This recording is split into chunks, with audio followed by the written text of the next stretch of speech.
Oh, good evening, and welcome to the Wrassle cast with myself, Pete the Metalhead, me lovely co-host.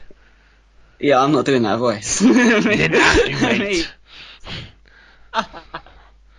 Me, LVD Dark Raven, and of course we're joined by Lee as well. Hey. He's there. Oh, there he is. Cool. Sorry. Yes, we've got a special one this time because we haven't done for so long. We've left it so long. We've actually missed 2 pay-per-views. So we're going to do what do we call this? Like a mega cast? Do what? Sorry. We're going to do a 2 for 1. 2 for 1. Yes, you're going to get a special. Yeah, that's a good idea actually. Which is a 2 for 1. Yeah. Technically, what the network's done this month for the fucking pay-per-views.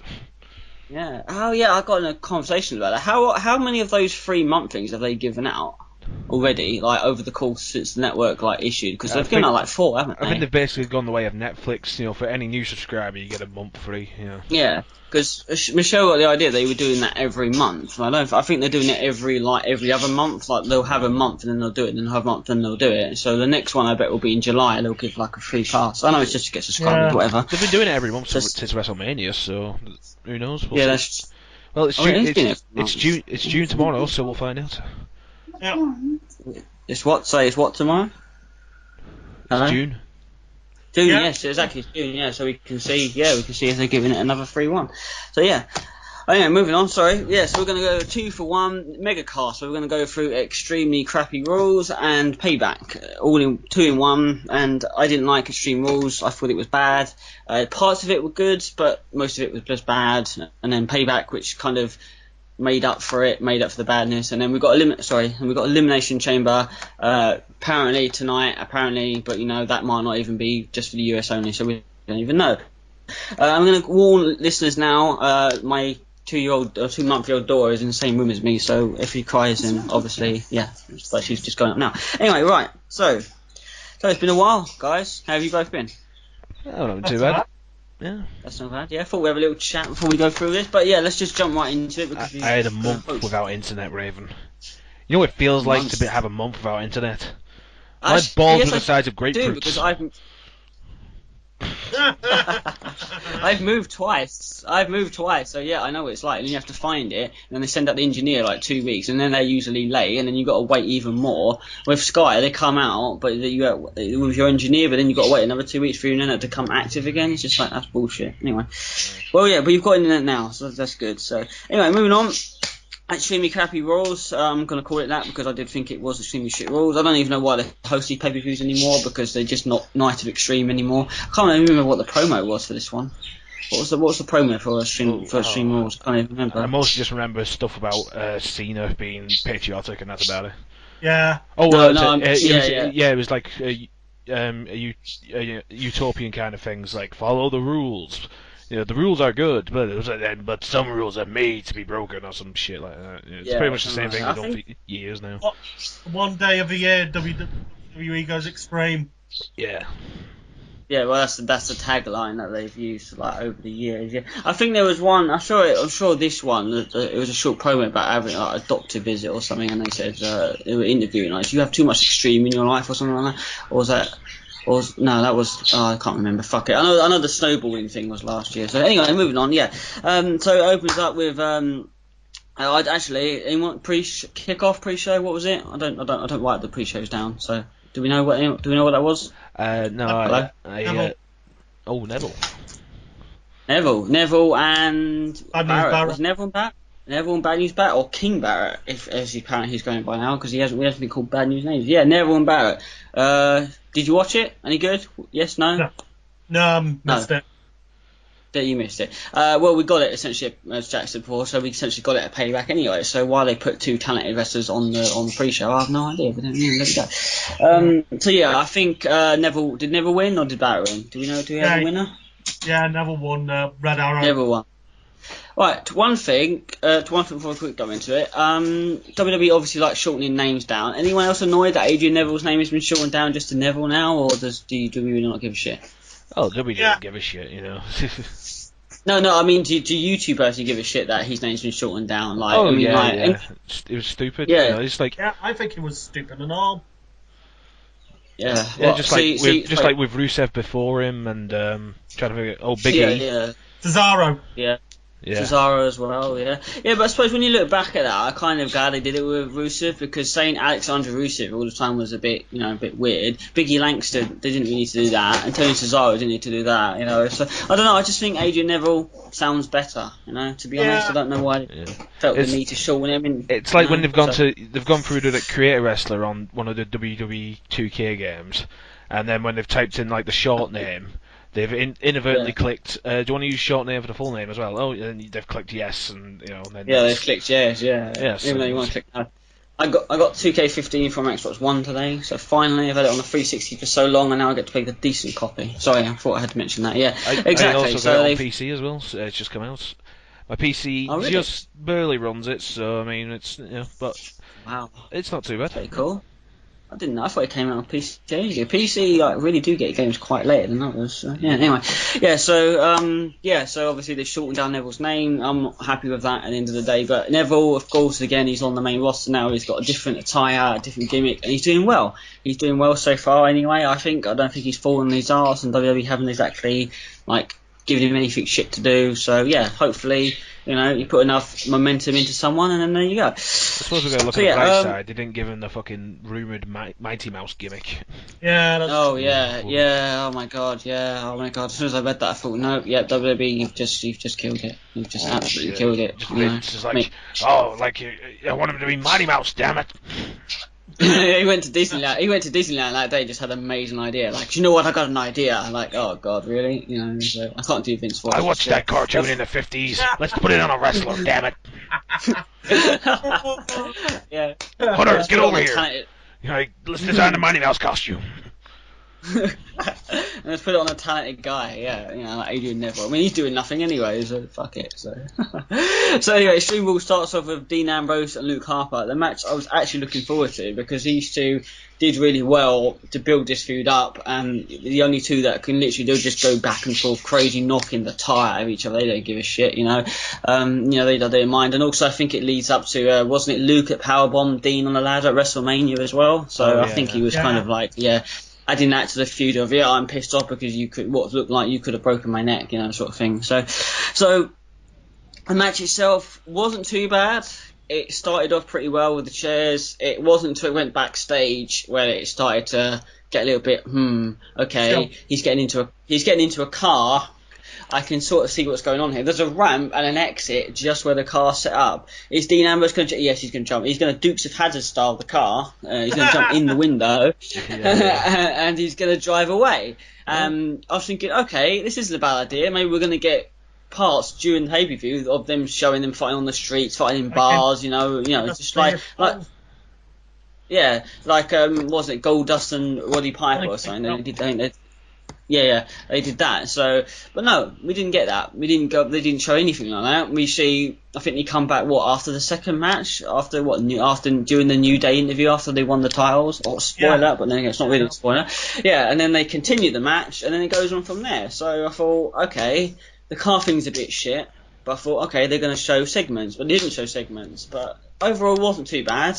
I mean. But when they came back, it started out well with the things with the chairs, but then again, the match was I think it was a Chicago street fight, I think they called it, I'm not sure. It was in Chicago. It does me fucking head in when it's a Chicago street fight, so basically it's a street fight. So it's a no DQ match. It annoys me even more when they make polls, for Seth Rollins, do you want to see me in a street fight, a no DQ match, or a Falls Count Anywhere match? It's what the fuck is the difference? They're all the same bloody match. The only slight difference is the Falls Count Anywhere, because no DQ street exactly. Fight. That's the only street fight. Oh yeah, it's for street fight and no holds barred. Exactly the same bloody thing. Exactly the same thing. It always has been for years. But WWE again playing off it. They won't know. They'll think it's different. Fuck it. They'll think it's different. Yeah. No, we won't. It's the same thing. There's no DQ. So WWE, no, we're not idiots. Well, not all of us. So, but yeah. So yeah, Jack is. He's a moron. So they do that. I think he suplexes him on a chair or something during that match. I think when they come back as well, they get all the chairs in the ring. Doesn't even really last that long. He just picks Luke Harper up, throws him on the chairs, and then Dean Ambrose wins. So my favourite match of the whole card what turned out was like, thumbs up, and then it's just like, no, someone got the buzz cutters and chopped the thumb off. It's like, damn it. So yeah, anyone else want to add to that? Anyone else think that maybe them disappearing in the car? Did you like that? Did you not like that? I mean, what? We're disappointed that there were no, didn't like cut back and forth to it.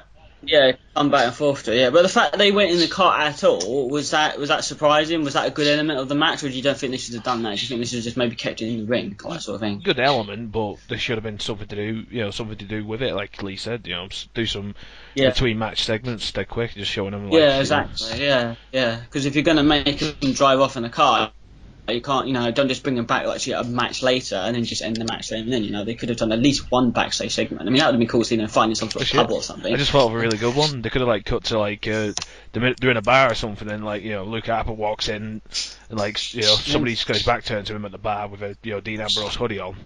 He could just walk up to him, take the hood down. It's like not him, and then Dean Ambrose jumps off a pool table onto him. See, that would have been good. Yeah. Those you watch like the Attitude Era, when the APA used to have like bar fights, Shit, those were the days. That's brilliant. Oh, those were the days. And there was even a match at WrestleMania, wasn't it? Like the barroom brawl, like match at WrestleMania, where they had a bar like on the stage. But I mean, that match was okay. That was Vengeance 2003. That's Vengeance. Oh yeah. Was that Vengeance? I thought it was a WrestleMania. Man, after that, yeah. Are you mistaken that with the WrestleMania 17 with the triple threat where they go all the way? I think with Raven and that. Yeah, I think so. I was thinking, the APA like bar events, man. They just used to, and then sometimes you have Al Snow and Bossman and that. They'd go into there and they just used to pull. Oh my god, they were good. They was there seemingly just having a beer, and then some guy says one thing. When you see Bradshaw's hit the guy with a pool cue, and Fuchs hit him with a beer. So it's just like, those were the days. Gotta admit though, one notable thing about this match before we move on, it's probably one of the longest matches that has happened in WWE in recent history. 56 minutes long. Yeah. Really? Well, if you technically count the time when the match started to the time they came back to the arena and ended the match, 56 minutes. Yeah. Oh, so if you don't stop the clock, okay. Well, yeah, I suppose it still kept going, didn't it? Really? So yeah, so it technically went over an hour, even though we saw like a New Day match. Yeah, that's true. Well done. That's a good point of call. I didn't think about that.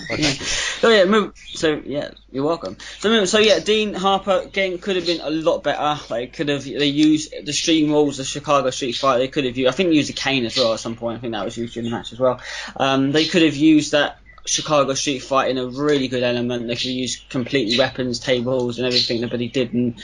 They just had him fight with a chair and a cane, drive off, come back, not even well, use some more chairs and get the win. It just sounds like poor writing to me, considering these two. When you think Dean and Luke, you think now these two, you're not going to see hold number 1 armbar. You're not going to see that. You're going to see them hold 101 armbar. You're just going to see two people just beating the living shit out of each other, and they did, but they didn't. It was disappointing. Yes, I don't know which one of you said that it was disappointing. It was a little bit disappointing. So, but there we go. I think that ended the feud, that match anyway, because I don't think we've seen Luke and Dean since then. I don't think we have. So, which is a shame, really, because now Luke's gone on to Team of 8 Rowan again, to do kind of like the Wyatt family, which is again stupid because let's turn 8 Rowan face and then give him a new theme, but then kind of drive him into a wall, make him crash. Oh no, wait, fuck it. Let's just turn him a heel again, team with Luke Harper, because he's not really going over with the crowd as a face. What did WWE do when faces don't go over? They make him a heel. New Day. Cough. So there we go. Anyway, give me time to breathe. Right. Sorry, I really am sorry. I do go on a lot. Right. Second match, Sheamus, Dolph Ziggler, kiss me ass match. I'm not talking about this. One of you can, because I just thought this was ridiculous. To be honest, a kiss my ass match. Really. Literally, really, a kiss my ass match. I mean, come on, man. What about a tables match or a last man standing match? Hell, a bra and panties match would have been better between these two. But a kiss my ass match, oh, for God's sake. Go on, Jack, talk us through this match. The stipulation is stupid, but I thought the match was actually pretty decent. Yeah, the match itself was decent, and they had an even better one at Payback. Cena wins lol. Got a meme there. Sheamus and Ziggler work fantastically together. They work really well. They can put off they could, in my opinion, they could take the shittest match possible and make it into a good one. And that's my opinion. I can't think what is other than the kiss my ass match. What is a really shit match? Can't think. No, we'll come back to that. Punjabi prison match. Yeah, Punjabi prison. Oh my god, I remember those. Oh, they were terrible. Oh my god, wasn't it like the first Punjabi prison match? Carly couldn't even be in it, and it was his own match, and he couldn't be in it. Yeah, he couldn't be in it apparently due to injury. So he made the match, and he didn't even sign his own match. I was just like, wow, creative team, take the gun, take your mouth, use the bullet, do it now. Boom. You know, seriously. Yeah, boom, exactly. You know, so yeah, those. I don't know if they can make a Punjabi prison match look that good, but maybe, but still, they worked well. This was a short match. How long was this match? I think it was like bordering 7 minutes, wasn't it? 9 minutes. 9 minutes. I didn't feel like it was 9 minutes. It felt kind of short. So as Jet said, the idea was the person lost, he got kissed on his ass. So they both go at it. It was a good match. I've actually written down here, so I will agree with what you were saying, Jay. It was a good match. These two do work really well with each other. They went back and forth. Of course, Ziggler gets the win. So I think he pulls up the old tights, doesn't take down the full draw, just gets like a bit of a left cheek showing. Sheamus, of course, not to do it. Low blow, bro kick, and then basically does the same thing, just higher up into the man thong, and basically shoves Ziggler's face into his arse and walks out. Not too pasty white arse. Yeah, exactly. A pasty white arse. Oh god, just imagine it's Pages. Yes. Oh, aye. Yeah. A ginger, heavily ripped Leave Pages. boy. I'm thinking about that tonight. But yeah, so it was. The concept of the match was alright, but I thought it was stupid that these two talented people have been having a really good feud ever since Sheamus's new look change, which I think might have been he changed it for the new Teenage Mutant Ninja Turtles. He might have changed the look just for that, I don't know. But they've had a good match, they've had a good rivalry, and then Night of the Year, Extreme Night of the Year, let's put them in a cage, let's put them in Hell in a Cell, Last Man Standing. No, wait, we've got a better idea, let's make them kiss the other person's ass, really, what the fuck. So it's just ridiculous. Anyway, so Sheamus does a typical heel and just makes him kiss his own ass. Reneges on the losing the stipulation. What a wank. Yeah, exactly. Yeah, moving on. Let's get through this pay-per-view. So disappointed with that one. Move on to probably this was the only match I liked during the whole pay-per-view. This match was fantastic, and then their match at Payback was even better. Oh my god! So we move on to the Ascension. Yeah, sorry, I was going to say the Ascension. Yeah, New Day sucks. They suck. New Day sucks. New Day sucks. They do. Yeah. They do, they really do. Yeah, they were like, yay, let's make them all face, yeah, praise the Lord, and whatever. No, wait, they're not going over as faces, let's just make them heels, let's just make them cunts, because they'll go over better that way, and they do. They're actually doing really well as heels, ironically, that's what you do when a face isn't going over you make him a heel. That's the best way, because people are good at being bad guys. It doesn't really require that much skill, unless you're Age of Jericho, but it doesn't require that much skill to piss people off and to get them on your side, Again, my opinion. So we see New Day versus Cesaro, Cesaro and Kid for the tag team titles. Natalia again coming out in some dominatrix attire, which she has been doing literally for like the last 2-3 weeks now. She's been coming out in really awesome attire. You just think that's not PG, but boy, I don't give a shit. He's thinking, oh yeah. He just turned into Austin Powers for just 2 seconds. Go, yeah, baby, and then you turn back.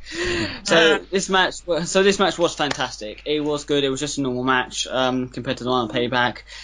Both teams did. We've been seeing them face off for literally on. Oh my god, Pumpkin Farmer High. We've been seeing them face off literally every week on SmackDown and Raw. So it was getting a bit boring to me seeing these two keep going on. And it's it's Cesaro and Kid on the New Day again, it's just for fuck's sake. They wasn't really doing that well in the feud. They wasn't doing very much to add to the feud, unlike the Usos and that when they went to a kind of a romantic style dinner and then he slapped him. That was weird, that one. I said this easily could have been the best match of the night. Anyone agree? Could have been the best match of the night? Maybe? Yeah, given the caliber of the matches on, yeah, probably. Yeah, maybe. I mean, if we had to pick best match of that pay-per-view, I'd pick that one. I don't know what you would pick. What would you pick then, if not that one? If you could had to pick one. I'm at a loss. I'd probably say that one. Probably say that. I don't know. The cage match was alright. I quite enjoyed the cage match, but we'll come back to that anyway. But the ending, I didn't like the ending. Near fall back and forth, near fall kickouts. I can't remember really what happened in the end. It happened with basically the New Day winning and becoming the new tag team champions. I was happy with that. Tyson Kidd and Cesaro had a good run. Fact, as the tag team champions anyway. So, and I put the fact in the wrong place. So I'm happy New Day. Anyone? You two happy or not that New Day won the tag team titles? Truthfully, I wanted to see Cesaro and Kidd hold on to him for a bit longer. I mean, how long did they even had him? Was it Rumble or just after? Just after the Rumble, I think. Just after Rumble, yeah. Yeah, Cesaro. So was it Fastlane they had it? Yeah. Possibly. Yeah, Fastlane, yeah. So you wanted to see him hold it on, Lee. What about you? Happy or not that they won the titles? I wanted to see Kidd and Cesaro hold on for a bit longer as well. Really? Okay. Well, you both are obviously thinking maybe them both hanging on. Yeah, so is me a little bit as well, but I'm not insanely angry or disappointed that the New Day won the tag team titles. It gets them over better, and obviously they changed the green from blue, which is a bit weird, but I suppose obviously due to heels again. So we crowned new tag team champion. So yeah, that was good. That's the only positive thing I'm going to say about this one. Yeah. The only positive thing. After that we see Luke and Dean return again. Dean jumps off the car anyway. I don't know if we've already spoke about this, so let's just move on. He just jumps off the car, lands on the New Day as they're being interviewed by that blonde woman, and I can't remember her name now. Renee Young. Renee Young, who Dean Ambrose is actually dating in real life. Those two are going out in real life, in case you didn't know. I was going to jump in. Renee Young, but aka the Team Master Toe. Yeah, exactly. Alright, one of you two can take the chain match between John Cena and Rusev. Up to you. Go on. Do you want to start off, Lee? Well, yeah, okay. Huh? Go on then. Go on. Talk us through John Cena versus chain match at Rusev versus. Yeah, sorry, I'll shut up. Pretty much.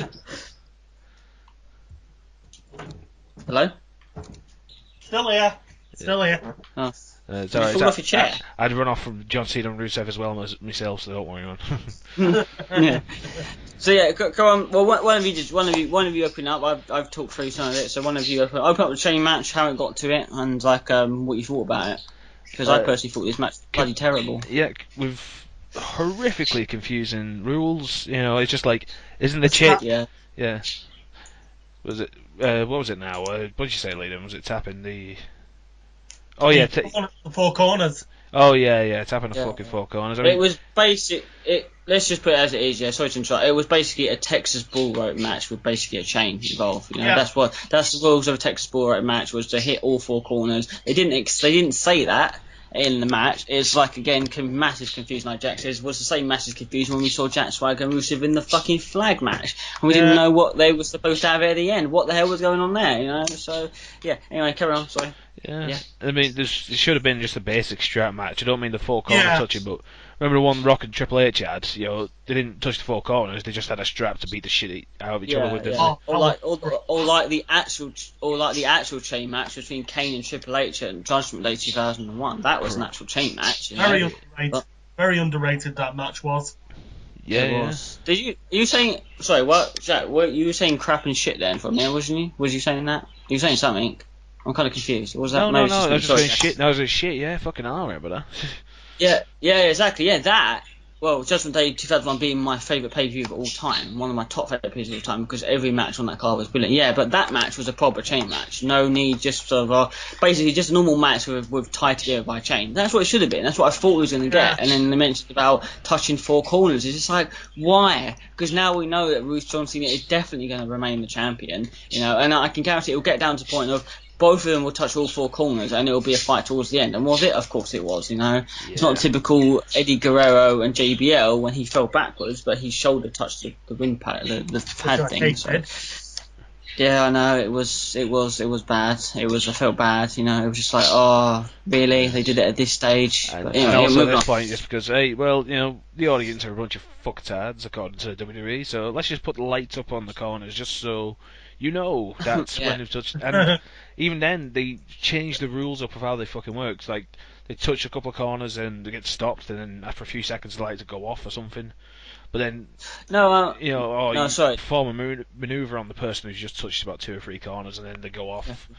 But then they just seem to change it random because sometimes, like, you know, they touch touch about 3 corners, so like Cena, and then Rusev hit me with a move or whatever, but the corners didn't go else, you know, just in time for Cena to touch the 4th one, which is just like, Exactly, yeah. clusterfuck of just stupidity. Exactly. I think it does happen. If you touch a corner and you don't like if it's not and it's lit, but you don't do anything for a while, I think the ref does wave it off. I think that was the rule in the gold. I think that was the rule in the Texas Bull match between Eddie and JBL at. Can anyone name the pay-per-view in year? I think it was Bash, the Great American Bash. Yep. What year though? 2004. 2004. I was going to say 2005. 2004. God, man, I'm like a WWE encyclopedia sometimes. Just to brush myself off. But so yeah, I agree 100%, Jack. Yeah, it was a clusterfuck, this match. The match wasn't even really that good, to be honest. They used the chain once or twice. They used the whole tug of war thing. Both of the back and forth action between both of them felt very dull compared to the next match, which I thought was a hell of a lot better. And Jack, you should really watch that match. I did. Yeah, so you did watch it? Yeah. Did you enjoy it? I thought it was good. Yeah, it was surprisingly quite enjoyable. Yeah, it is. I personally thought, out of all the matches they've had, that was easily the best one. I thought, easily the best. We'll get to that soon. So, yeah, exactly. So, yeah. Rusev used to chain a few times. Cena pulls Rusev into the turnbuckle, and I think the match ended basically. They all obtained. Cena hits some post and then got waved off. Rusev got the upper hand and then got waved off and stuff like that. But I put here, I don't think the chain was really the main asset in this match. To be honest, I don't know because they didn't use it that much. To be honest, I know they were tied to the wrist by it. But the idea, obviously, compare it to obviously Kane and Triple H, obviously, different era now, but they used it all the time. Whereas these two, they didn't really use it that much. Maybe it's just me. Yep. Felt like a normal match, but with a chain involved. That's what I put. Match ends with both Cena and Rusev having all 3 lights hit. They both stand off in front of the other one. Cena ducks, he hits the FU, and then basically hits the winning corner to win. So disappointing match. When they said chain match, I was expecting a lot better. Not a Texas Bullwork match, because that was basically it was a Texas Bullwork match, and then I'm sure people, if we do get a comment, will probably say, oh yeah, there have been chain matches with Texas Bullwork style matches. Really, have there been? Name me one or show me one, because I don't think there have been. So yeah. At least right, WWE. moving on. Yeah, exactly. Right, moving on. Diva match. Someone can take this. Someone take this, please. Nikki Bella defeated Naomi in 7 minutes. Let's move on. There we go. Right, next match. Bitch as well. Yeah.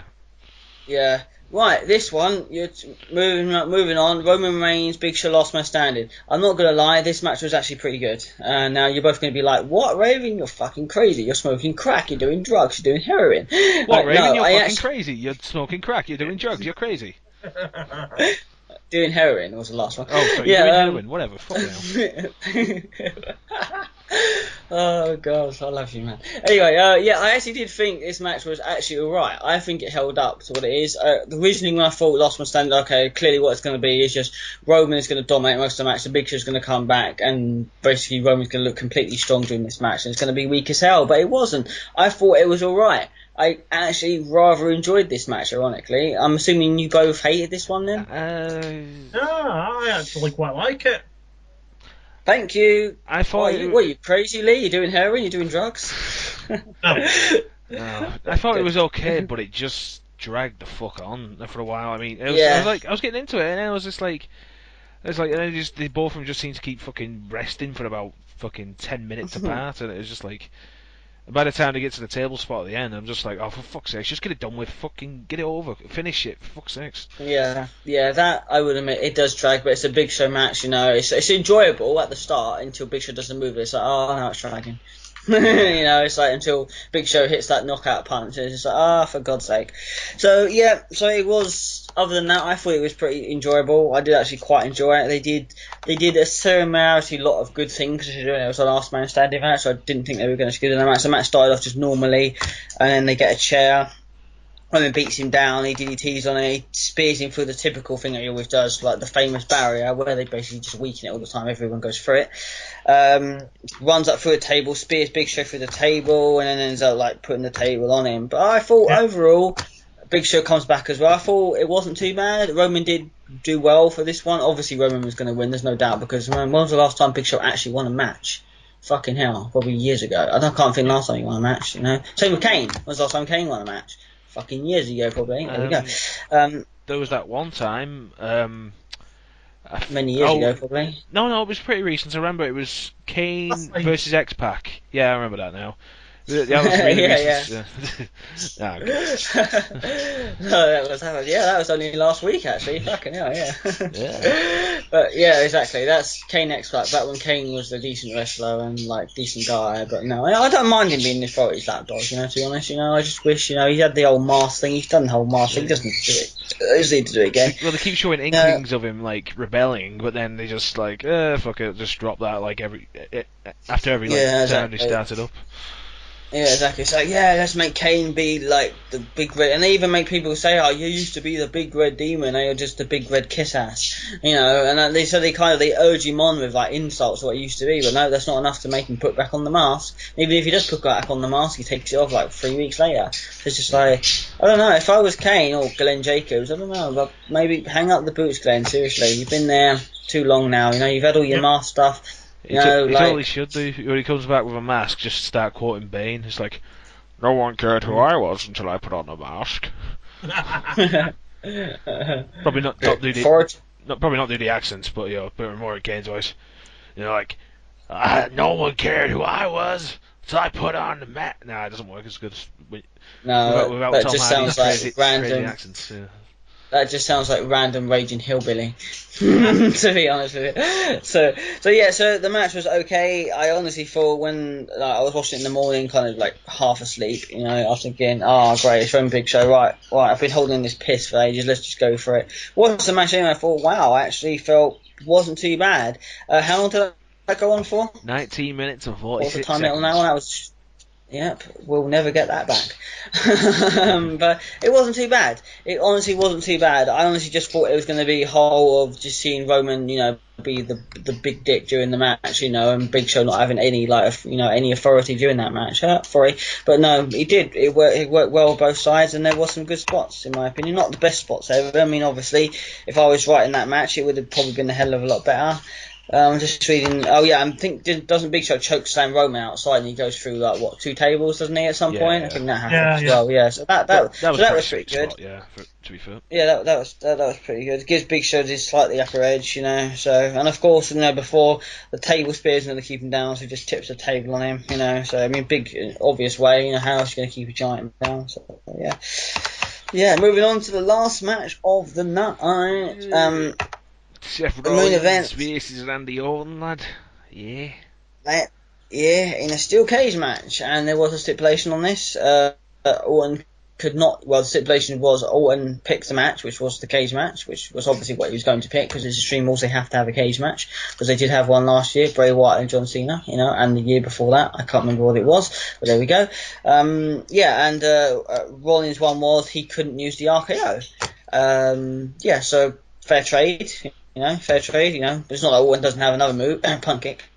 Yeah. You know, anything like that, you know, anything more dangerous, you know. So, sorry, before we go into this, Rollins obviously Curb Stomp has been banned, as you know. There was a message, someone, I think, went to a Comic-Con or WizardCon or something with him with an interview, and they asked the question if it's permanently banned. Rollins in the interview said that it's banned at the moment, but it's not a permanent ban, apparently. It will be let back. But for now, he's gonna...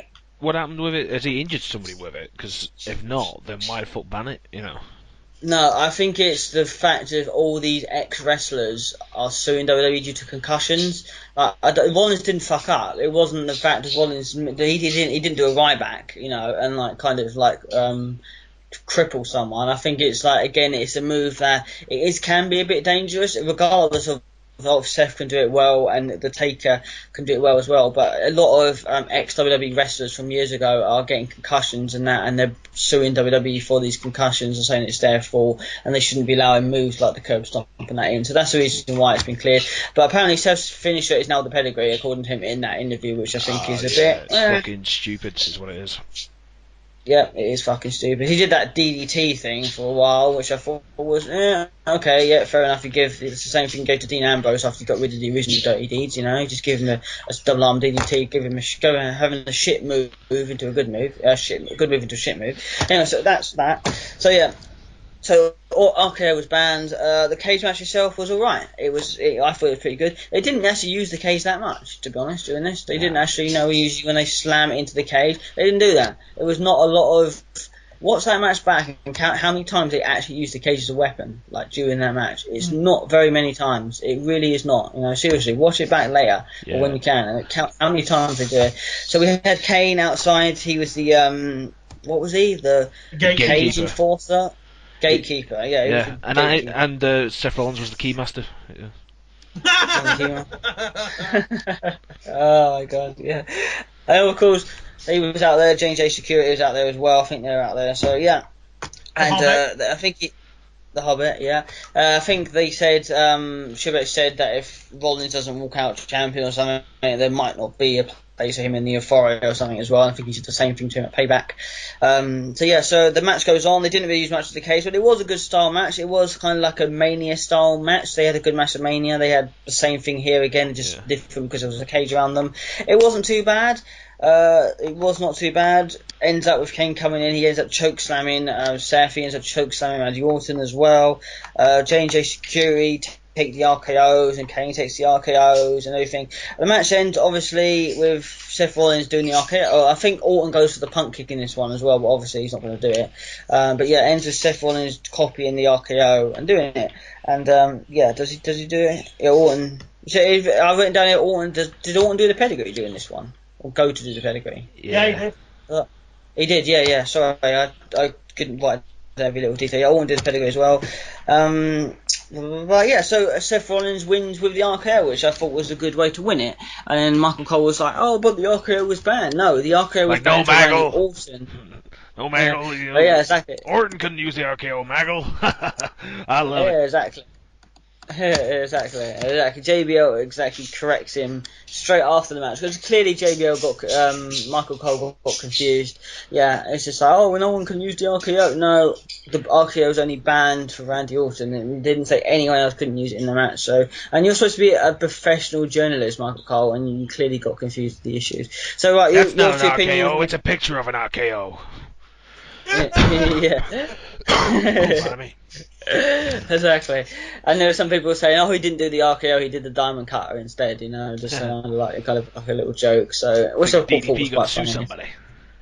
Yeah, exactly. After I do some yoga, he's going to sue some people. He doesn't really have enough money as it is. So yeah. Oh, there was that report about was it Razor Ramon apparently was chucked out of one of his events for being drunk apparently. Yeah. I don't know if that's true or not. That was the exactly, you read that as well. Yeah, that's not been confirmed by anyone, but I really hope that is not true. Him and Jake the Snake have come through massive progress due to DDP, so I'm hoping Scott Hall, I really hope you have not been a complete prick, So anyway, you two, what do you think of the cage match? Not obviously you won't win a cage match, slam your wall for a match of the year, but obviously I thought it was alright. I thought it was okay at best. It was like a main event Raw cage match. Yeah. Yeah, that's probably the best way to put it, and we're going to end that on that, with Raw event page match. So yeah, guys, thank you for tuning in. No, wait, we're not done. We have to go through again. No. Yeah. So that was Extreme Rules. Out of 10, 3 out of 10. I'd give that because it wasn't all bad, but it wasn't Fatal 4-Way. Awful pay-per-view, most terrible pay-per-view of all time. So 3 out of 10. You? I give it 4.5 out of 10. 4.5. Give it 6. Lee, really? You give it 6 out of 10? Are you serious? Okay, very cool. All right. Really fair dude. Really? He's entitled to his opinion. No, he's... Quick, put it down to pre-broadcast, the pre-show podcast. Yeah, exactly. Yeah, let's jobber him. He's going to be another job. You go and job him now. No, I'm kidding. No, I mean, wow, so you obviously enjoyed the pay-per-view to a degree to give it a 6. I thought it was a load of shit personally, but I mean, if you enjoyed it, then that's cool, man. I'm glad you found some enjoyment out of it. I personally didn't. I just thought it was too short. The outcomes were predictable. The matches, for one, they didn't live up to Extreme. When you have Extreme Rules, that's the main thing I look out for. You know, the extremeness of the night, and that itself gets a 0 out of 10. Other than, well, maybe a 1 out of 10 for the Dean Ambrose thing. So there we go. Moving on, we moved on to the next pay-per-view, which is WWE Payback. And Payback has always been a good pay-per-view. It was good last year, and it was always been a good one. This one was fantastic. I thought at least this was I'll give the rating to the end. I enjoyed every minute of this pay-per-view. I don't think there was a bad match. Let me just scroll. Oh, actually, Ryback and Bray Wyatt wasn't exactly amazing. Wow, I've written a lot for Cena and Rusev. Fucking hell. Yeah. Okay. So the only negative thing I say about this is Bray Wyatt and Ryback wasn't exactly. Well, again, it wouldn't win a Slammy Award. And Neville and King Barrett, again, good match, but the ending was just a bit piss poor. And I don't know why they decided to have that the second to last on the card. When that could have easily opened it. But anyway, move on. Right, so one of you two, what opened with Payback 2015? Sheamus versus Ziggler. Ooh, yes. Sheamus versus Ziggler, yeah. And was that a good match? Hell yeah. Yeah, it was. Hell yeah! Give me a hell yeah! You know, hell yeah! It was... Oh my god, you definitely. We should put a sign, rest in peace earphone users, that part. Bloody hell. Yeah, it was fantastic. It was very, very well worked. It was like Extreme Rules. Yeah, okay, before the podcast chat basically said Extreme Payback was basically rematches of Extreme Rules, and it pretty much was, wasn't it, essentially, yeah. And it's not the only time WWE have done this, but it's not the only time where they've held a crap pay-per-view and done the same matches again in the next pay-per-view and then made them good. It's not the only time. I'm going to give that examples, but I'll give examples at Elimination Chamber because I can't think right now. So yeah, Ziggler and Sheamus. The problem was, I mean, it's been 3 weeks since Extreme Rules, so I mean, you don't really have time to build up any new feuds or any shit like that. Yeah, I know, that's the downside on it, and with Elimination Chamber as well, that was only 2 weeks away, wasn't it, from Payback? Yeah. Well, that was even close. And you said insane? Yeah, no, but they've done it before. October used to be a 2-month pay-per-view, didn't it? I know, but I mean, you got like pay-per-views, it was still about 7 weeks of, and in those 7 weeks you had 3 pay-per-views. With this, now, it's 5 weeks, you got 3 pay-per-views. It's insane. I mean, I'm guessing it's going to be like, fucking 2 weeks after Elimination Chamber would be Battleground or whatever. What are the generic name pay-per-views are? Money in the Bank. Yeah, so. Oh, better yet, Slow Lane. Money in the Bank. Slow Lane, yeah. Yeah, exactly. perfect for the mid-year part before the SummerSlam. You know, it's like Slow Lane. WWE Slow Lane because it's the middle of the year and we don't care. Yeah, I don't know if it's Survivor Series has been moved around as well. Like that's coming back, and that's been put kind of, well, not coming back. I think one of the pay-per-views has been made a comeback and has been put. No, it was Elimination Chamber. That's it, because it used to be like obviously on the road to WrestleMania, didn't it? It used to be like the pay-per-view before Mania, and now it's mid-card. Yeah, Money in the Bank is after that. And truth be told, I think Roman Reigns will win that. So, yeah, but we're not talking about Money in the Bank. Yeah, the promo for that is out as well. So, I got confused when I saw Elimination Chamber because I thought, right, they've got a pay-per-view 2 weeks after. Okay, is this going to be a pay-per-view or is this going to be like just a special like NXT? Is this going to be like a one-off show? Are we only going to get like 2 chamber matches? Apparently, it's like a full 3-hour pay-per-view. So I thought, But then again, they've had 2 pay-per-views in the month before. It used to be Hell in a Cell and another one, and I can't remember what that was. It might have been Battleground. I'm not really too sure. Was it? It was Battleground. Was it? Sorry, what did you say? Bad Blood. Well, no, that was years ago though. They didn't. They haven't had Bad Blood. And the King of the Ring.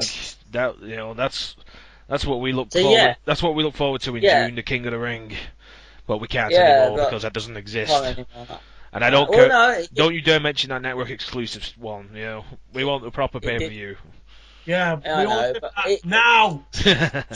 Now, do it now. You know, but I mean, okay. Fair enough, the exclusive network one was, but at least we got to see it back just a smidgen. I mean, I know it's not the full pay-per-view, but at least it was back just a smidgen. A little bit it came back, and they tried to bring it back. You know, it was, okay, it was a show, not a pay-per-view, but still, at least it actually returned to WWE TV. You know, everyone's been requesting it, whether Triple H listens to the fans or not. You know, they always say, Vince McMahon, we always listen to our fans. Fuck off, dude. You know, like... You only listen to the ones that, you know, what's this? An idea how to make more money? Yeah, we'll listen to you. What's that? You want to be right back to be WWE champion? No, fuck off. You know, so it's not going to happen. You know, so... Right, so, yeah. Ziggler Sheamus, it was good. It was longer than their match at longer than the match at Thingy. They both worked like really hard. It was what? Crappy Sorry, Raw. say that again. Crappy Raw, yeah, exactly. Well, my opinion, yeah. It was longer. That's what she said. They did some near fall kickouts at the end, and I think did Sheamus win? I think Sheamus won. Yeah. Sheamus won. Yeah, Sheamus won. And yeah. Ziggler with a load of colours as well. Yeah. Ziggler's been dressing as that punk rocker kind of lately gimmick, hasn't he? With the jackets and the headband and the makeup. He got busted open in that match as well.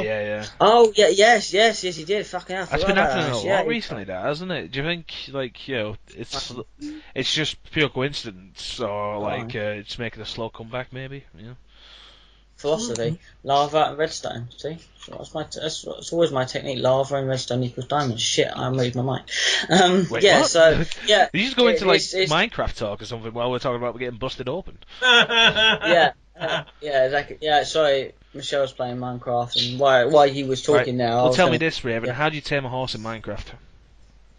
Easy. I've seen that South Park episode, and I can tell you how to tame a horse in Minecraft. I'm not going to. Well, I could tell you how to. Yeah. but also it says Ziggler got busted open, as Lee pointed out, but also he got his revenge in the middle of the match. He pulled up his tights to shove his ass in Sheamus' face. He Rikishi'd him, didn't he? Pretty much. He stink faced him to a point.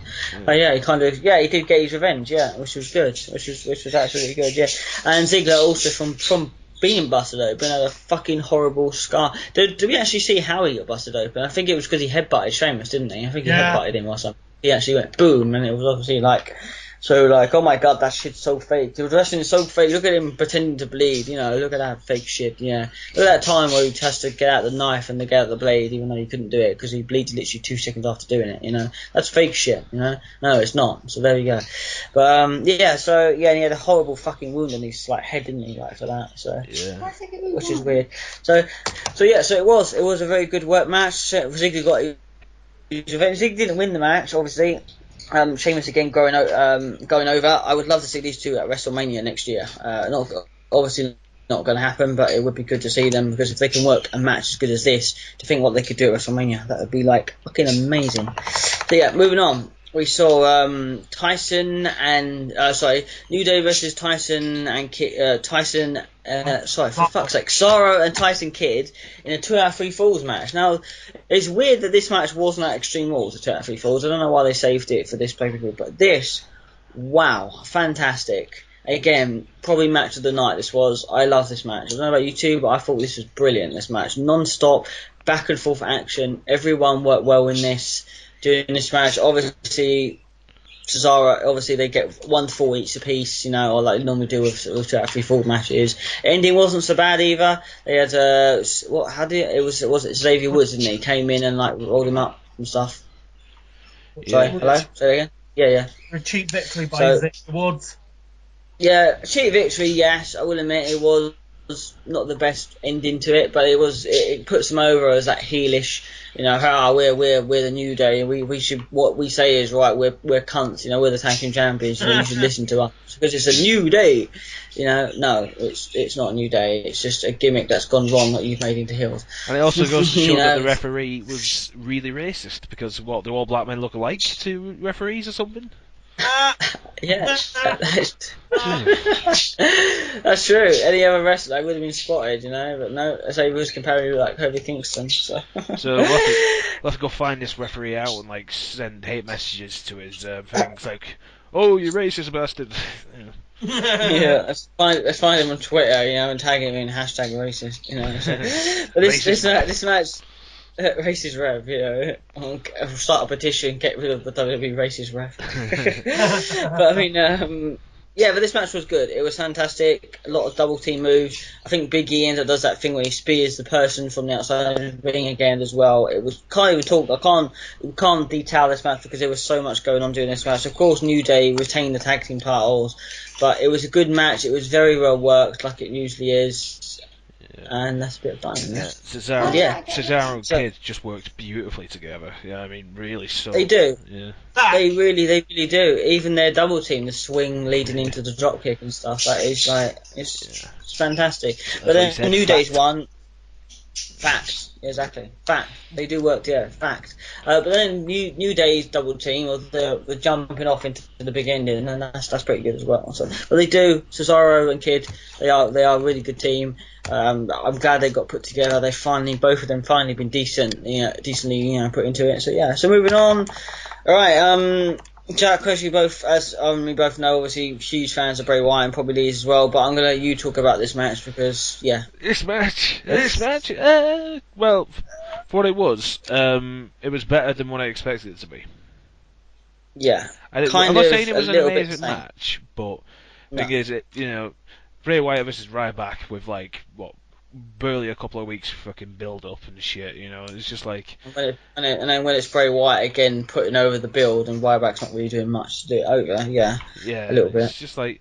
So you just imagine Ryback versus Wyatt, that doesn't sound good, it doesn't... No. But it turned out it was a pretty physical match as well. There's some amazing fucking clothesline by Wyatt, just fucking, making look like he was literally taking Ryback out of his fucking shoes, half the time. Yeah. But it turned out to be more enjoyable than I expected it to be. That's all I could say, really. Yeah, I kind of agree. Yeah, I mean, when Bray Wyatt first attacked Bray Wyatt, I was thinking, oh god, they're going for a Bray Wyatt Ryback feud. This is going to be awful because Ryback only works well with certain people. He's probably going to hurt him. Bray Wyatt, a talented wrestler, and so. And Ryback hurt Rusev on SmackDown this week. He damaged his ankle, and now Rusev won't be in the Elimination Chamber. And thinking that his replacement will be Bray Wyatt, probably may or may not be. I don't know, but anyway. It'd be good if he was, but I don't know. I think with Bray Wyatt's character, does he really need a belt? With that sort of character, maybe I don't know. I mean, I can't. I mean, yes, I suppose he does. I mean, I would like to see him as Intercontinental Champion and WWE Champion, but for what he's doing right now, I don't think he needs the belt to not to get over, but to do anything. I think he's fine as he is, realistically, and I don't think he realistically needs a title at the moment, But that's my opinion. So yeah, I could definitely see him having a belt in the future, but it has to. Him getting the title would be more of an angle rather than oh, he's the champ now. It's more like, it's like I have this now, children. It's what you all fight for. I possess what you desire about it. You know what I mean?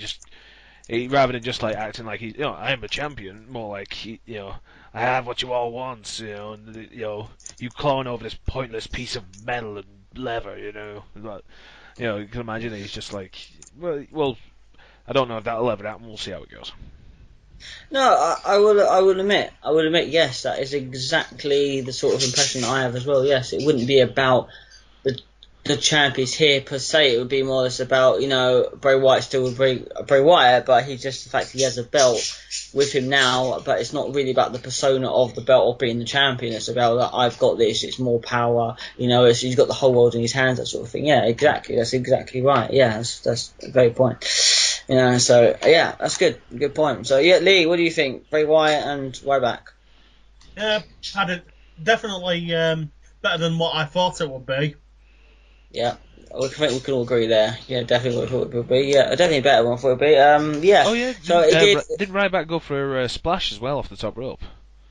He did, and he hit the splash off the top. That was quite surprising for him. And it was. He busted rib and all, didn't he? He did? Oh, right. Yeah, he did, yeah. I thought that was just the commentators going, oh, those already injured ribs. I just thought they were bigging it up. No, I think he did actually have a busted rib going into that match or something like that. Maybe, I don't know. Could have been from that senton splash Wyatt did outside earlier in the match. When he knocks him down off the ropes and then he just falls on him, just like. Oh. Yeah. Ow! It was nice. It was nice. Yeah. Hang on, 2 seconds. 2 seconds. Yeah, anyway, yeah. So it held up pretty well. There was some good solidness during the match, because one of them cracked their pants. No, I'm kidding. It was some good back and forth action. They did both work pretty well together. So yeah, I mean, personally, when I first heard these two were feuding, I didn't really want it to happen. I still kind of don't want it to happen. But I mean, there we go. They've only had one match so far with part of this feud, haven't they? He attacked him, I think, on Raw like a week ago before he came out with his match with Seth Rollins. So they're trying well. They're building it pretty well. It's going casually pretty well. So hopefully the outcome will be better. So there we go. So it wasn't too bad. They probably will have they're not going to have a match in the Elimination Chamber because Ryback's in the Intercontinental Chamber, isn't he? So maybe Money in the Bank they might have another match. I don't know. So yeah, moving on. What do we move on to, guys? Fourth match of the night was... I quit between Cena and... you quit? Okay, see you later. Right, me and Jack will do it. Oh, God. Yes, I quit between John Cena and Rusev. And I thought this match was really good. And I can't believe I'm saying that. I don't say that a lot about John Cena matches. Sorry all you John Cena fans out there. You're just a butthurt John Cena fan. Yeah, no. I don't enjoy John Cena. I don't enjoy the gimmick. I don't enjoy the wrestling. If people do, that's fine, but it's just not for me. I'm not going to hate on him. I don't think he's the most awful thing. He's not like the Shockmaster. He's not the most awful thing that's ever stepped in the ring. I mean, look at the bloody Magician. Remember him? It was in WWF for some time. He pulled out sleeves and stuff. He ain't like him. So he's that bad. You probably don't remember. I've seen clips, but that's about it. Yeah, and I think he went to WCW as well. Oh yeah, I'll show you a video. He was in WWF like for mid-time, and I think then he went to WCW as well. I'll show you a video. Yeah, but he bad. About the zombie gimmick on the new ECW. That was terrible. That was Shut your dirty whore. Yeah, exactly. Do not mention a fucking zombie. I know, exactly. So isn't I think he died actually. I think the person who played that character died, hasn't he? I think he died in a car crash, like literally last year. Oh, that's a shame. Yeah, he did. Yeah. Well, it's not really a shame because he's just playing a terrible gimmick. But yeah, well, it is a shame, obviously, as in thinking. Yeah, I'm pretty sure he. I think he died last year. I think I was reading that the other day. I was like, really? Wow. So his WWE career will never be remembered, really. But yeah, it does. Whose fault was that? Hey, we got this ECW guy here. Give him a zombie gimmick, damn it. Yeah. Who was he anyway? Who was the guy who played? Oh, I can't remember. I looked him up like ages ago. He basically went after ECW. He just kind of went on the independent circuit, sometimes doing that as zombie character, and then that's about it, really. It's all right. It's all right for an independent circuit, but not for a company like WWE. It's just like zombie, really, wah wah wah. They just took ECW, they peed on it, they set it on fire, they put baby puke on it, they did everything to it. They just they Jimmy Savile it pretty much. They filed on it. Honestly, they filed on it. They just didn't want it to be exactly like the original. They just took an idea and thought, you know what? Let's take all the bad ideas we've had from Raw and SmackDown and let's put it onto this new show. Let's put it onto ECW because hell, no one's going to really give a fuck because no one's watching anyway because it's not the original. Ha ha! Everyone wins. Not really, Vince. Not really. So yeah, the I Quit match. At first I thought, oh fuck, they're doing an I Quit match. So at first I thought, if it's going to be the usual I Quit match where you're going to have to, the ref goes, do you want to quit? And they start to sub the mic in your face. I thought, okay, it's clearly going to be Cena that wins this, and it was anyway, but he's going to have to win it in a dramatic way. Because Rusev, so I thought, well, he isn't just going to do a couple of FUs or actual adjustments and then say I quit. He's got to do it it's got to have something, like big happen, if you get what I mean. He's going to have to do it something dramatic, and then get a fire truck out and spray all the hose and say, do you quit yet, bitch? Something like that, I don't know. So the match was alright. The match I thought was very good. I thought it held up. There was a lot of good spots during this match, due to the fencing, the firework thing as well. When he you can see the mat, you can see the mat which he lands on. But the firework thing was pretty cool. And I thought after that it was over. But when Rusev got up and said, "No, I don't quit," I thought, "Oh my God, really? They're still going with this?" I thought, "Oh my God!" I just thought it was fantastic. All right, anyone else thought it was good?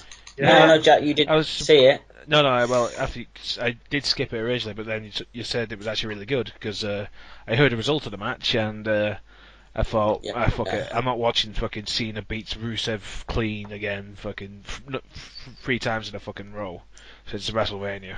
But yeah, on the advice of you two guys, I went back and watched it just before this cast, and yeah, it was really bloody good. Yeah, it was. I mean, it wasn't Cena going over clean. He's just fair enough. I mean, he slammed him on the fence, like the barrier gate, on the stairs and everything. He had some really good spots for an I Quit match. It was like a last man standing match, realistically. It had the style elements of a last man standing match.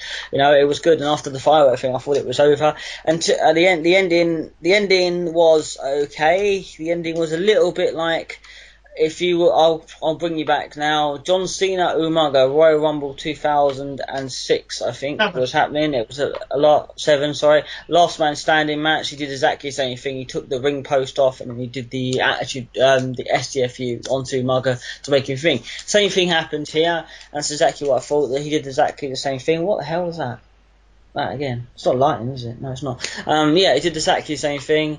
And then obviously Rusev doesn't even really say when he goes, "Do you want to quit?" He doesn't even answer that. Sometimes he's like, "I'm going to ignore you, and I'm just going to get up, because I'm manly and Russian like that." Oh no, I'm Bulgarian because I don't, because my manager is a whore. Oh, did you see it on Raw? Did you see it on Raw this week? Him try and win Lana back.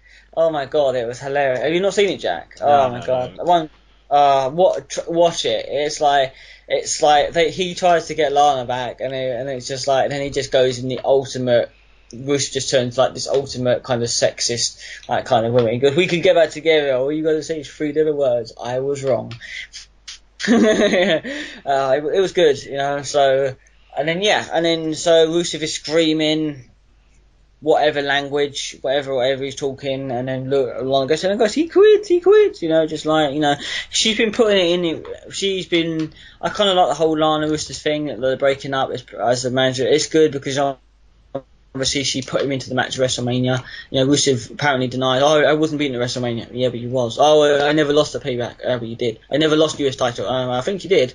So, yeah. Annoying thing was, this was their last match of the whole feud, and Rusev didn't go over a single one during that match. We had Bray Wyatt and John Cena. Okay, Bray Wyatt won at least 2 matches. How many did Rusev win? Fucking none. And they made a really powerhouse wrestler that can be something, has a really bright future in WWE. At first I didn't really think so when he was in NXT, but he really does have that power to be a strong main eventer. But no, he just went under the thumb of John Cena, like he always does. A lot of Cena fans are going to be like, oh, no, he didn't. He did. But their opinions don't matter because they're 8 years old. And Cena fans. That's what I'm saying. Cena fans' opinion don't matter because they're only 8 years old. So we're adults who act like 8-year-olds. So we're better than them poo-poo heads. Yeah, damn those poo-poo heads. Damn them. But so I don't know. I thought the match held a foot, but Rusev didn't go over doing it, and now obviously he was put in the Intercontinental title ladder match, from being introduced. He was a good champion. It's a shame Rusev at least couldn't win at least one match. I would have liked to see him win at WrestleMania, to be honest, but of course it's just because it's Vince. Yeah, Vince, so I'm winning at WrestleMania? Of course you're winning. Of course you're winning at WrestleMania. It's WrestleMania, John, you're going over. Yay! Exactly. Well, it sucks, really, because Rusev needed it. He needed that one win over, because I just personally think Rusev is a great gimmick, a great wrestler. He's going places, but if you keep losing to Cena, you're not really going anywhere, really, are you? So, there we go. Well, other wrestlers have, but still. So the I Quit match lived up, and obviously John Cena regains the US title. The only thing I like about John Cena being US champion is that these Raw challenges that he does every week are actually quite interesting, because obviously now with Kevin Owens coming out, and apparently, don't shoot alert, apparently Kevin Owens has signed a main roster contract deal, apparently. I don't know if that's true or not, it was not confirmed. But yeah, Kevin Owens, the only heel that can feud with 5 people at once. So he's doing the thing with John Cena now, which is good. And if Cena beats Owens tomorrow or tonight at Elimination Chamber, this will not be one happy camper. No, screw that. If they're going to bring him forward, they can't make him lose. So, right, moving on. What was the next one? What do we move on to? What after that? My notes have just gone like really weird. Yeah, Diva match. Yeah, Bellends versus Naomi and Tamina. Yeah. Before Jack decided to do what he did in the last one, this match wasn't too bad. I thought it was alright. It held up pretty well, and the right team won. There we go, that's all we need to say. Unless anyone else wants to say anything? No? No. The other thing I have to say, I'm not going to talk about the quality of the match, but yeah, Tamina Snuka, when the hell did she get back? Since Naomi turned. Well, she came back since Naomi turned into the heel gimmick on it. Once since she's done her solo run about 2-3 weeks ago, she started managing her. It's just because she disappeared since Extreme Rules last year, so I was just like, oh well. Oh yeah. I was like, what the fuck? Tamina's back. What is that? And yeah, I don't know why, but Naomi again is doing a great gimmick. I've said for the song, I'm amazing. It's just like, oh god, really. When she first came out, with the Sasha Banks pretty much like replica, she's changed herself now, but Naomi really was like the talented one out of. Naomi is talented. I don't say a lot about divas, but she really is. She needed the right push. Now she's got the right heel gimmick. She's doing it well. She's got the evil manager as a side like AJ had, and she's going over exactly more better than what she did. Like she should have had this push, this singles push months ago. She should have had this literally soon enough to go. The diva division is dropping now with AJ gone, and with Paige dominating it. They need wrestlers, divas like Naomi to step forward, and hold the diva division together. So right, moving on. King Barrett, Neville. Someone else take this. Ooh. Not that I didn't like the match, but yeah, someone else can take this. Neville and King Barrett, fucking amazing match. Well, it really was. Fucking, what the fuck is it with Neville? Is that guy on cocaine or something? Well, probably not, but no. If this was 80s WWF, then yeah, he probably would be on cocaine, but... Yeah. Probably, yeah. Ric Flair would have probably sold him it. Oh no, sorry, Michael Hayes probably gave him it. But Hogan Ultimate Warrior. Oh yeah, true. Yeah, it was a short one, like 7 minutes, but it was fucking, oh man. It was a short one. Neville was just amazing in that ring. Fucking fantabulous. Just you've only just seen this match, like, to come to that conclusion. That is amazing in the ring. I mean, like, did you never see him in NXT? No, I've seen him plenty of times in NXT. I'm just saying, on the main roster, right? Okay. The way they've spawned so many other NXT guys, they come up and they actually give him one hell of a fucking pay-per-view match, And he fucking delivered beyond, like, more than what I've seen him, in the past as well. Although there's, exactly. Well, it's not WWE, but there's a major match between him and Prince Devitt, aka Finn Balor, in Japan. It's on YouTube. Yeah. It's about 20 minutes long. Fantastic. Go watch there. Was that back when Adrian Neville was called Puck or Pac? That was it, yeah. Yeah. Yeah, it was called. That was Adrian Neville's gimmick before. Adrian Neville, it was PAC, Pac or Puck. Was it Pac or Puck? I don't know. One of those. Yeah, he was called like. Yeah, he was Pac-Man. All right. Pac-Man, yeah. It was gonna be Mickey Mouse, but then he became Pac-Man, Or he was Pac-Man, and he was gonna be Mickey Mouse. So yeah, I mean, yeah. So I will look that up. Yeah, but it was a fantastic match. Yeah, go on. It was good. I'm just saying, Barrett worked with him amazingly. He did. He really did. So obviously, again, the match was quite short. Obviously, a bit suckage on that front. See, they made it the pre-show in the last one, which was stupid of that talent, and how they make it the ender, the last card of the match. And okay, they didn't get the longest match of the night, but at least within those 8 minutes, it just goes to show both of them can work really well together, And they did. They worked really well. The ending obviously was shit. I didn't like the ending. It was just like, kind of like, oh yeah, Barrett's like, I'm too good for you, I'm the king, fuck off, I'm gonna whip out. But then Adrian gets the fucking, Neville gets the red arrow anyway, after Barrett just gets the job counted out, so it's just like, fair enough. A note here, when he came back and attacked him, when Neville did the suplex, he actually broke the scepter. I don't know if you noticed that. When he climbed the scepter that King Barrett's holding, he suplexes him. Yeah. I didn't realise. I thought you actually said that it's septum then. I'm like, wait, isn't that he broke his septum? Isn't that the bit the bottom between your nose or something? Your nose, yeah. Yeah. Fucking hell, if he broke his septum, that'd be bad. Yeah, exactly. Broke his. Well, saying that actually, Rey Mysterio, CM Punk actually broke Rey Mysterio's nose. I think during one of the pay-per-views. I can't remember which one. Payback, I think it was. Yeah, with GTS. Yeah. Hey, speaking of which, Rey Mysterio. No, I'm not. That would have just been mean. I'll just stop what I'm saying. What's it about? The recent incidents in Mexico. Yeah. Yeah. Well, it wasn't recent. Well, was it? Yeah. To be fair, yeah, but it wasn't. I've not had internet for a month, so like anything anything in that month is just complete blank to me, so nothing happened. So. But to be fair, in all honesty, regardless of what happened, and I have seen a few jokes about it, like at the end of the day, it wasn't Rey Mysterio's fault. Like when they both sign a contract, they know that stuff like that can happen. Like the same with Owen Hart and Stone Cold. They always they put their life on the line. He didn't mean to do it. He didn't do it deliberately. It's just something that, and unlike New Jack and Vic Grimes, where he actually genuinely wanted to kill him. I'm in fourth place. He genuinely wanted to try and kill him. I think so. When he threw, I don't know if you've seen that New Jack Vic Grimes when he throws him off the scaffolding. Oh yeah. New Jack, probably apparently the most hated wrestler around. Like nobody likes him, fans or anyone. Yeah. Him and Vic Grimes apparently have been feuding for a while. They had a match, and apparently that was him trying to kill him. I think there was an interview they do with New Jack as well where he openly admits that. I think he openly admits that he was trying to get rid of Vic Grimes. He doesn't have to say, I was trying to kill him, but I think he does in an interview admit that he was trying to get rid of him. Yeah, because that was the guy who landed on him, when they fell off in an ECW match, and he landed on New Jack's head, and fucking New Jack was saying brain fluid was coming out of his nose and shit. Yeah. The reason why he's now half blind. Yeah, so I can sort of see why, but I mean, because forgot that happened, yeah. Yeah, so, shit. Yeah, dude. This combo's gone a bit sideways, hasn't it? It's got a bit Neville and King Barrett was awesome. Oh, New Jack tried to kill someone. How much of a cunt he is.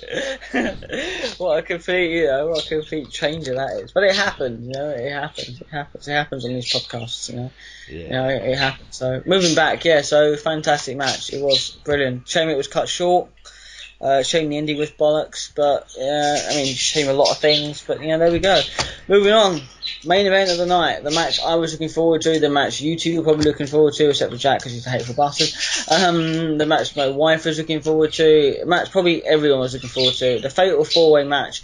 And the thing that got me most about this match was the fact that they actually put Dean Ambrose in this match, and the fact they're actually putting Dean Ambrose again tonight in the match. They've actually decided, that Dean Ambrose guy, the guy that works really hard, the guy who's amazing on promos, and has been working his ass off since the NXT days, or since he was known ring name as, oh my god, what was his ring name, Moxie or something like that. Since he was known that, since he worked his ass off in ZCW, you remember him, should we put him in the WWE title picture? Yeah, why not, fuck it, so, I can't believe he actually got added into this match. I mean, the match itself was already going to be good, but adding Dean Ambrose was just like, we're going to have an orgy, you've got two girls and a guy, oh wait, there's another girl coming in, oh wow, this just got fucking better, this just got fucking better, so oh, and there's another guy coming, it's Kane, oh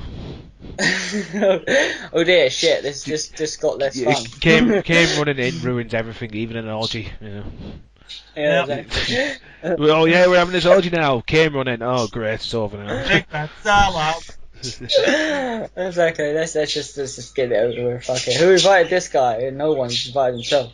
It's a big red demon, So it was overall the match fantastic, absolutely fantastic. The ending could have been a little bit more better on the ending. The ending wasn't exactly like the ending could have been a little bit more better than just a simple pedigree from Seth Rollins, but the ending, not as high pop as I thought it was going to be, but the whole match was just fantastic. The ending was filled with everyone back and forth, just non-stop, pure wrestling talent from either. And I'm going to even add Orton in there because he can have talent when he wants to. So we had them taken out, and we had that minute where we had the Shield basically return for 30 seconds. Oh yeah. In a way, we had the 30 seconds. I mean, it was fuck it. I marked out of that. But then I thought to myself, nah, it's not going to happen. So they're friends. He puts the fist out. He's like, yay, buddies again. And I just look at him thinking, oh, you're a cunt. Oh, it was good. That match was good. The way their faces just go from yay, smiley to oh my god, they're gonna kill me.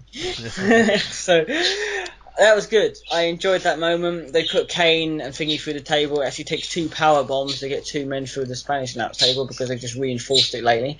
Because everyone, it's like JBL. Like when they attack the table, JBL says, "Oh, we're not the Spanish announce table, damn it." So that always makes me laugh. So and after they had that awesome minute of just like Reigns, Ambrose looking at each other, and they're like, "Oh well, there's nothing else to do now." Then it's just like, all right, let's do it. It's like, what? And I think Reigns goes, "Loser buys beer." I'm like, okay.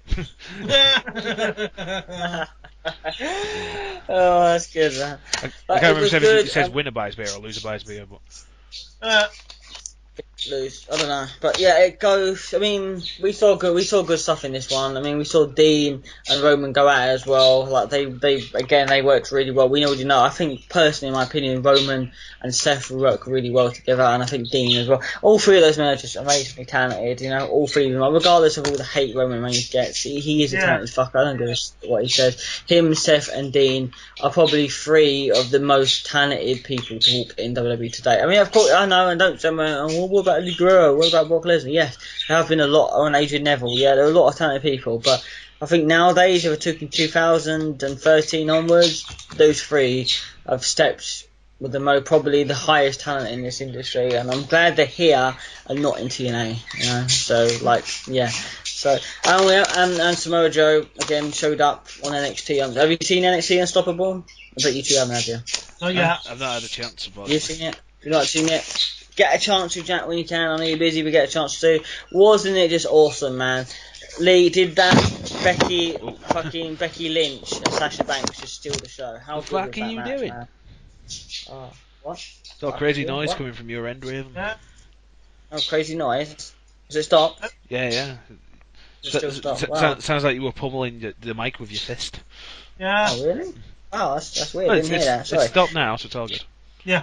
Okay, cool. But Becky Lynch and Sasha Banks, it was good, wasn't it?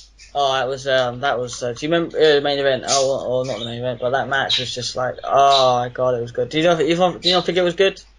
It was good. I missed it. Hello? You missed it? I thought you. Oh, you didn't. Oh. Well, yeah. Fuck. So you see you've not watched all of Unstoppable? No, I've not yet. Oh, I thought you watched it. Oh shit, man. Oh well, when you get to that match, watch Becky Lynch, Sasha Banks from NXT Unstoppable. Will do. Trust me, it's like you haven't had a wank in like 5 years, and you find out the best porn ever, and it's just like oh yes, and that was really bad noises. But yeah, that match was just like. Yeah, but phenomenal. enough about having this wank. What was this match like? Yeah, well, about the same. But yeah, it was fantastic. It was good. It was really good. Sasha Banks has always been fucking talented anyway, and this match, if seeing her versus Charlotte didn't put her over as a really good wrestler, this match would have done it. If no one was sold, no one said, "Oh no, I don't like Sasha Banks. No, I need a match to sell. I need a match to put me over." They watch this match, buy. It was good enough. So yeah, 3 or 4 way. It was good. I enjoyed it. It had all the right moves. It had the separateness of it. We saw James executing Kane get involved. We saw a good table spot. We saw 4 talented men go at it. We see a little bit of a shit finisher, a little bit of a shit end, but and then Triple H comes up and goes like, "This is my boy." Triple H, just because he does your finisher doesn't mean he's your boy. But so he comes out, and it was a good pay-per-view. Pay-per-view rating, I'm giving it a 9 out of 10. I thought it was that good. I enjoyed the pay-per-view. So I thought it was that good. You too? Ratings? What do you give it? 8 out of 10. 8 out of 10, yeah. Lee, but Lee gives it a 5, I bet you.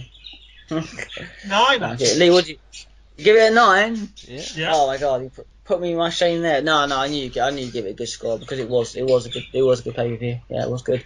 I'm just still kind of shocked that you gave Extreme Rules a 6. I'm like, what part of that pay per view deserved a 6? Your mum. Sorry. Yeah, my mum, apparently, yeah. So, but anyway.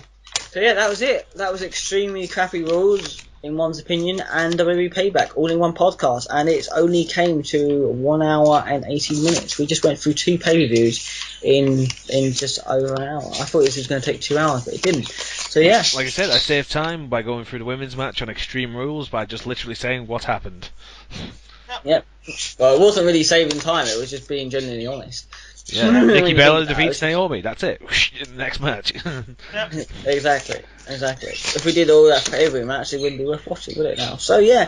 So again, guys, thank you for tuning in. Thank you for listening to us. If you've sat through the hour and 18 minutes and 42, 43, 44 seconds, 45 seconds of us listening, and hopefully you have. Hopefully there are people out there that do listen to this. I really hope. I mean, I watch podcasts on YouTube myself. I don't know if you two do. If you don't, then some of them are worth a listen if they've got the right people. Some of them are interesting to watch, hearing other people's opinion. Sometimes in this one we go in depth, sometimes we don't, or sometimes you like Jack and you just don't want to talk about a Diva match. You know, I mean, who the fuck does, really? So, you know, some of them are talented. You know, it's just more or less how they're pushing it. You know, but again, if you've sat through it, thank you. I would have liked to have had Ben back. He was a good sport the last time we had him. He was so good, I can't even remember what podcast he showed up at, so that's really bad. Sorry, Ben. We haven't had Aaron at all take part in any of this, but we will get him one day. Yeah. So, yeah, I think we did actually have him for one event, but we wasn't recording it. So, yeah. That was anything else? Any of you two want to add about Extreme Rules or Payback? Anything that might have added relevant to the storylines or maybe upcoming? Well, not much really, apart from because we're recording this on the actual day of Elimination Chamber, so it's supposed to be tonight. Yeah, exactly. Yeah. Exactly. I know, but obviously 3 pay-per-views in 5 weeks is Christ. I thought shit was oversaturated. Like, you know, when I started watching again, I thought like fucking hell, 2 pay-per-views in October, the following year 2 pay-per-views in July or June, whichever one it was. I'm like, fucking hell, this is oversaturation, but then fucking no, 3 pay-per-views in 5 weeks because fuck you. because fuck you, that's why.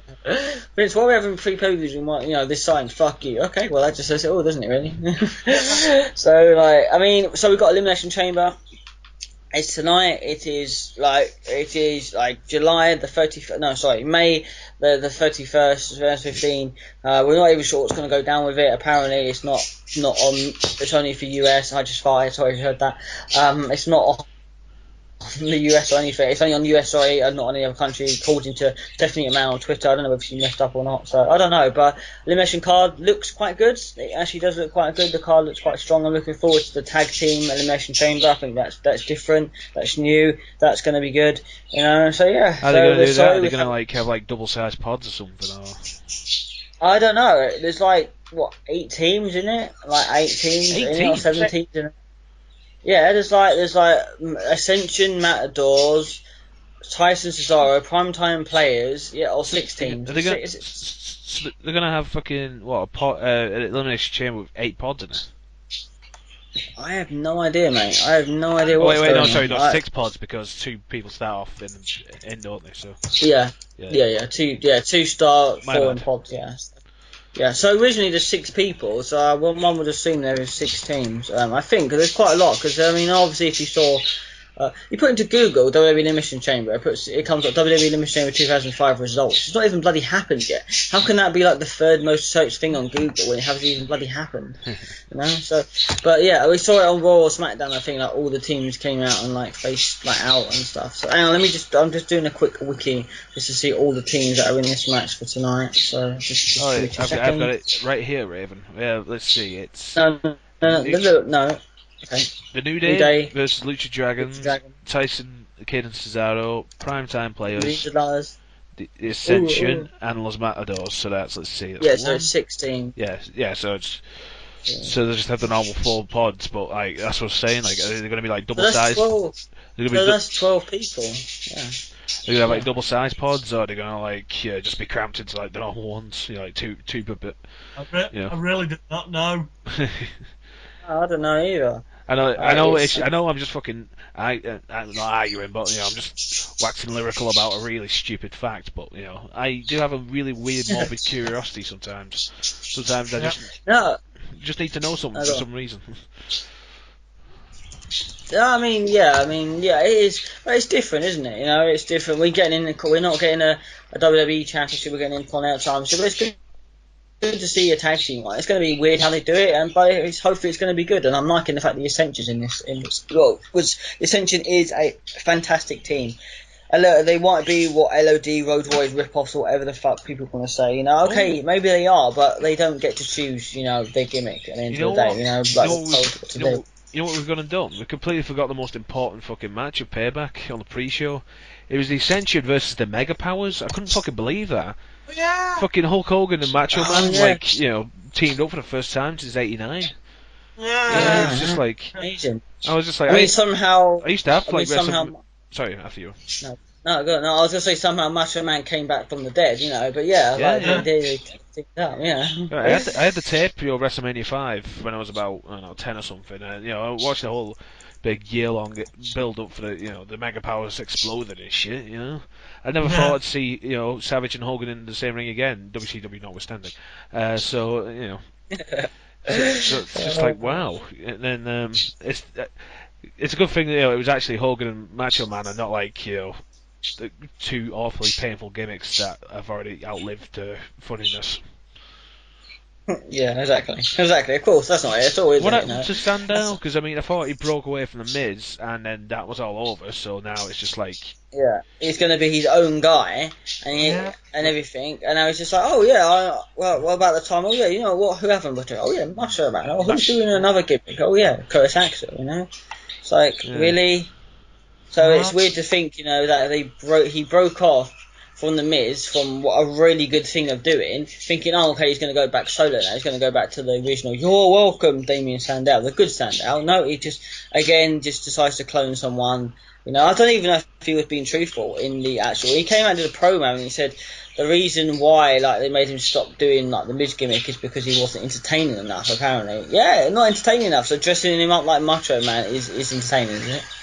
So, get your hands on that one. So, right, we're going to go. We're going to call it a night. I'm going to go off and tend to Amy, and you two are going to go off and do whatever. And it's been cool talking with you guys again. I'm sorry, listeners, it's been a while since we've uploaded one. Unfortunately, Jack moved. I had a baby, and I don't know what Lee's been wanking. I don't know what Lee's been doing. He probably has, but that's we've all been wanking. Maybe. We've all been wanking ourselves into oblivion. Oblivion, exactly. It just feels like it goes into oblivion. And unlike you guys, I've been doing it with that China porno. The left hand. Oh, God. Which one? Queen of the Ring Boy, where she has no, sex not with all Vince the people McMahon. that dressed up. Yeah, when she has sex with Vince McMahon and Stephanie McMahon at the same time. Oh God. Are they actual Because I know Mean Gene and Hogan and Piper's a few of them, but are actually Vince and Stephanie actually one taking part in that? That can't be, right? Yeah. It's like the opening scene. She says some stupid punny name of him. Oh, the McMahon. I can't remember what it was, but obviously they're supposed to be Vince and Steph, and they both start having sex with China right there. Vince and Steph never actually touch each other, but they are both having sex with China at the same time, and it's just weird. Wow, that's weird. Did the person playing Vince have a grey suit on? Yeah. And then there's later on, she's in the ring with 6 guys, and it's like Stone Cold rip-off, Hulk Hogan, Ric Flair, all that, fucking Triple H, and they make a big point about this, when it's time for the. I'll try and keep this as nice as possible for our viewers, so who've never watched porno, even though we're all about wanking the entire podcast. When it comes time for the money shots, and I don't mean Val Venus' finishing move from Triple H, they have Mean Gene and here's Triple H, China's former lover, and they bring this up, and it's just okay, this is just wrong in so many ways. Oh my God, they actually bring that up. They actually bring that up at the beginning, with the Vince McMahon, Steph, China sex scene. It's like China's isn't little Stephanie who stole my man and got me fired, and it's just fucking hell, China she needs help, seriously. Oh my God, she must really need money. Who the fuck wrote that? Who the fuck put that on a bit of paper and then just decided to think, this is a good idea for a porno and act? And why would China even say yes to something like that? It's just China. Oh God. What the fuck? And that's how we end this podcast. I kind of want to know why you actually watched the whole thing of that. I'm surprised you even made it through the whole thing of that, to be honest. But, yeah. Well, it's not Jan, it's not Jan in every scene. There's a few with Ron Jeremy doing like some other young chick, you know. Fucking Ron Jeremy's in it as well. Yeah, Ron Jeremy has sex with China as well. Fucking hell, what wrestler is he playing? Is he playing a wrestler? Or is he no, he's just kind of backstage in the backstage segment for some reason. Just randomly shows up. He's just like, oh yeah, we got Flair, Orton, Stone Cold, Ron Jeremy. What wrestler are you? To be fair, does it make any more sense than the storytelling of current WWE? No. No, it does not. And on that note, we'll see you all next time. No, sorry, what was you going to say? At the Elimination Chamber. The Elimination Chamber. 2 tons of steel, 4 miles long of 12 miles long of chain, and China getting banged in the middle of it by 6 men. Good night, folks.